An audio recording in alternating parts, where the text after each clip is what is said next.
Athletic Performance Over 40. Watch this for some good information. Our next caller is Michael from Canada. What's up, Michael? How can we help you? Hey guys, thanks so much for taking my call.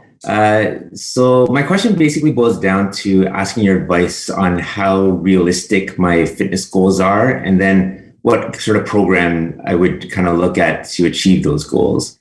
So I'm 45 years old. I've been a basketball player my whole life. All of my workouts in my teens, my 20s, my 30s were always based on sort of explosiveness. So all I really cared about was like my speed, agility, vertical leap, that kind of stuff. As you can imagine, over the last 10 to 15 years, my athleticism has decreased.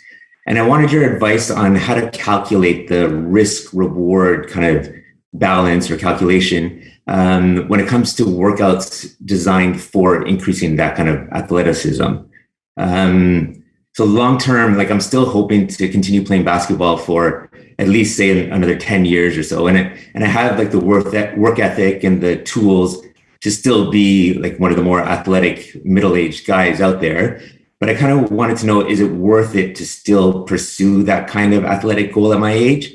Or is it time to kind of check my ego and start focusing on maintenance, longevity, that kind of stuff? Yeah, this one hits me right. This hits me in the feels so hard, bro. You have no idea. This is a good question. I got your back on that. This is a conversation I have with Katrina a lot. I don't even tell the guys this stuff. Like I wrestle with this like every fucking day. Like I miss basketball. Like we don't know. You don't need to talk to us about it. We can see it. They don't care, right? So, but I literally like what you're wrestling with is something that I'm in the middle of still wrestling with right now.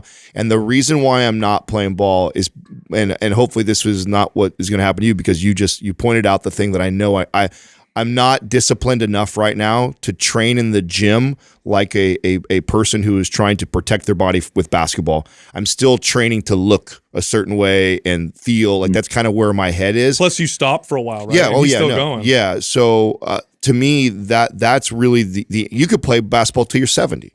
But so long as you put the work in to take care of the body so that you don't get hurt while you're playing on the court. And that is the main thing. Like if you were doing that, preservation. That's right. If you were, and boy does it make it when we get 40 plus, it really, really matters. When we were 20, and I know you know this, you probably didn't have to stretch, you didn't have to do mobility, you didn't do anything. You just get on the court and go play for 3 hours straight and be completely fine. I've learned the hard way in my late 30s of rolling level 3 sprains in both ankles, tearing an ACL, MCL. Like I've had injury after injury, and I know it's because I've built up a physique that's more conducive to lifting heavy weight than it is to playing on the court. So that answers that right there. We'll get into the programming piece, but so long as you put the work in the gym, you can play ball as long as you want. Just to add to that, like generally, everything has to be a lot more deliberate and intentional now. And so you could get away with a lot more, obviously, like with your youthful body. And so, prep and priming and all those things that we talk about all the time, like I'm stressing this so much. I'm trying to get this mindset to be adopted by the youth. And the younger you are and you start really kind of incorporating these type of rituals, the better. The longer you're going to have the abilities, and they're going to last longer to where we avoid the pain and the stress in areas that we don't want. So your whole thing is to make sure you have strength support and to have that kind of stability around your joints. So the mobility emphasis, I can't stress enough. And on top of that, it's really about like maintaining strength. So it's less about like trying to, crush PRs and trying to get, super strong. And it's more about, movement in general and quality of movement and intentional movement. And so it's a completely different type of pursuit. Yeah. Michael, something you said about, should I check my ego? I want to be very clear. That's something that's smart and should be a priority for anybody in the gym, is checking your ego, because that's always what tends to be the problem, regardless of your age. As far as your workouts are concerned, you see what he's doing up there? This is really interesting. I'm going to go to what he was saying, then we could talk more specifically. But so what I'm about to say is going to make a huge difference in your performance. Okay, because I know you're talking about how you hurt or how you don't want to get hurt and that kind of stuff. But I'm going to talk about your performance. When you're young, as a trainer, depending on if you're in season or off season, but generally speaking, I'm trying to push and improve performance, and doing that will make you perform better as an athlete. As you get older, with lots of experience playing basketball, you've reached certain peaks of performance, over your lifetime. I'm going to get better performance out of you by not focusing on pushing your performance, but rather by focusing on protecting your joints and your mobility. So that's a different mentality. Whereas, 15 years ago, you go to the gym, you're like, I need to get stronger. I want to get faster. I want to jump higher. Today, if you want to get faster, if you want to jump higher and get stronger, don't focus on getting faster, jumping higher, getting stronger. Focus on protecting your mobility in your joints, and that will get you the performance. So it's a different mentality when you go to the gym. That's it. So if you go to the gym, regardless of what you do, and you think to yourself, what can I do to protect my mobility? What are the muscle imbalances and movement issues I have? What are my mobility issues? How can I make my body feel better?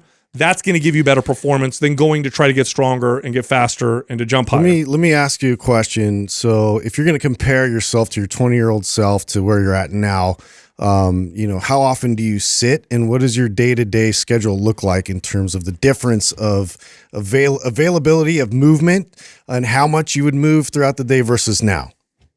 So if I had to compare, in my 20s, I was working more of a desk job. Today, I'm working from home a lot more. So that actually gives me a lot more chances to break it up, go for a walk, do a little bit of yoga in the middle of the day, that kind of stuff. So I'm actually doing a better job of taking care of those kinds of things now than I did 20 years ago. Well, that's great. I was expecting the opposite. I mean, I love it. You see what he's got up there, what he's doing. The only real tweak I might make is like you're following like a random yoga YouTube. I would be more specific to mobility moves that are going to benefit you and to Sal's point of protecting you on the court, which is like lateral stuff, rotational stuff, foot strength, ankles are huge. Deceleration, foot, ankle. So instead of doing like a generic yoga class, which there's nothing wrong with that, but because you have specific goals, instead of you doing that, I would actually do. But do you have Maps Prime Pro? I don't. Okay, so we're gonna send that. I'll have Doug send that to you, so you have that at your disposal.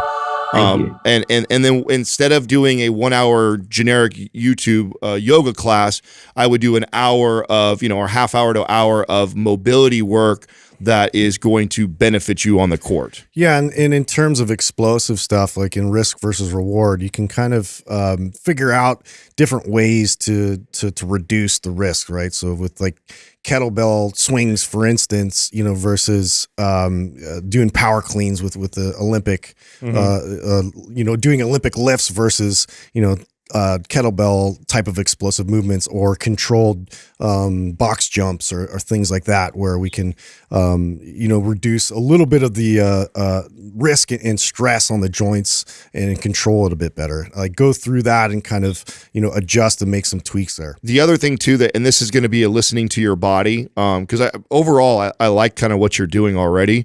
I might scale back on the strength training because you're doing 5x5s and you're doing that 2 times a week, but then you're also got the skills training and you're playing ball. Like that might be a little much. So if I'm going to scale back anywhere, it's actually on like the heavy compound lifting that you might be doing right now, because basketball is more of a priority. So you can even just do it once a week. That's what I'm saying. So if I know that I'm doing a lot this week, I might only strength train 1 time that week. Only time I would do 2 times is if I feel fresh, I feel good. I already got the first one in earlier in the week, and you're like, I totally feel great. I'm going to go do it again. But you got to be honest with yourself. Right.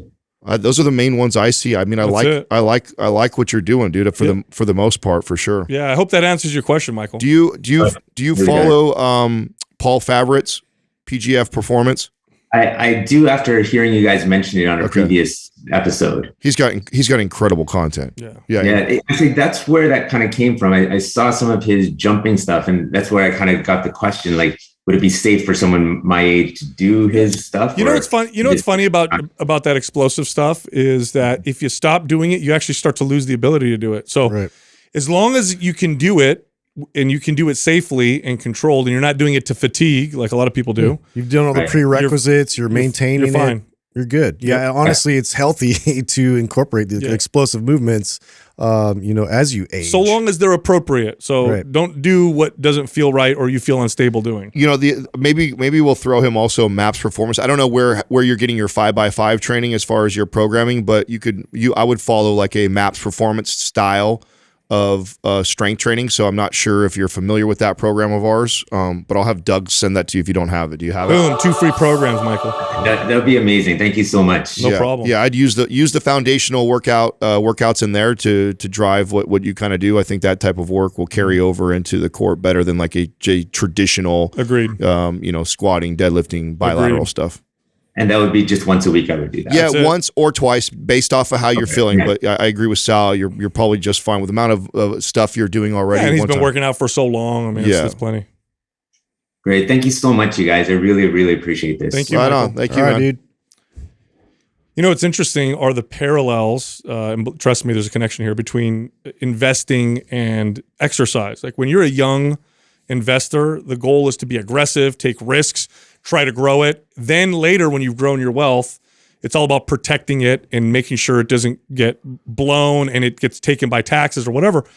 When you're training as a kid, you're like, push the performance, push the strength, push the speed. Stretching your capacity. When you get older, what'll make you perform better is protecting your body. So like you look at an athlete, like who's one of the best, like Tom Brady, right? He's been playing forever.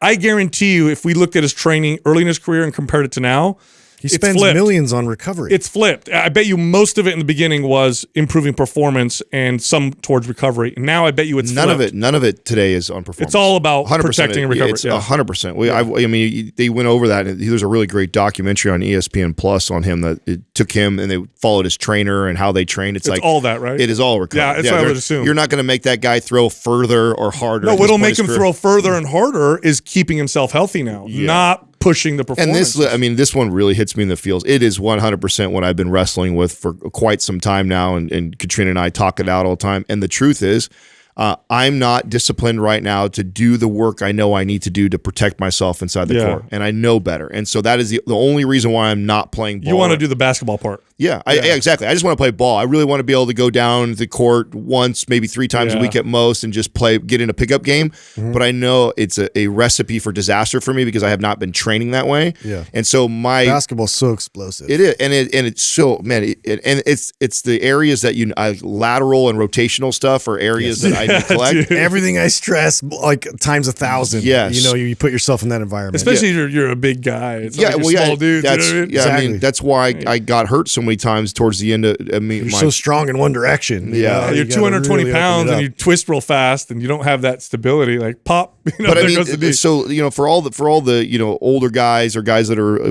above 30 that have contemplated this same exact situation I'm in, that's I make this deal with myself. The only way I'm going to go play ball is if I put the work in first of protecting myself. And if I'm not willing to put the work in to protect myself, then I haven't earned the right to go play ball. That's the way I look at it. And the biggest, not, for lack of a better term, mistake or challenge is that you stopped for a while. Yeah. And then now to get it back, what do you think it would take you? A year of really good work? No, I think I could do it in 3 on the short end months. I think probably on the long end 6. I don't think I would. And then you feel like you'd be ready to get back. Yeah. No, you could. I mean, just so you know that with building muscle and muscle memory, it wouldn't take that long if I was dedicated to really working towards it. But it'd have to be dedicated. It couldn't be like once a week I do a little bit. No, it'd be consistent. Yeah, it would be building the program around trying to be a good basketball player or protect myself on the core, and that not thinking about I was thinking more of myself, but that'd be more like 3 years. It could be like I never played You're basketball. squatting low now, bro. You got to take things in strides,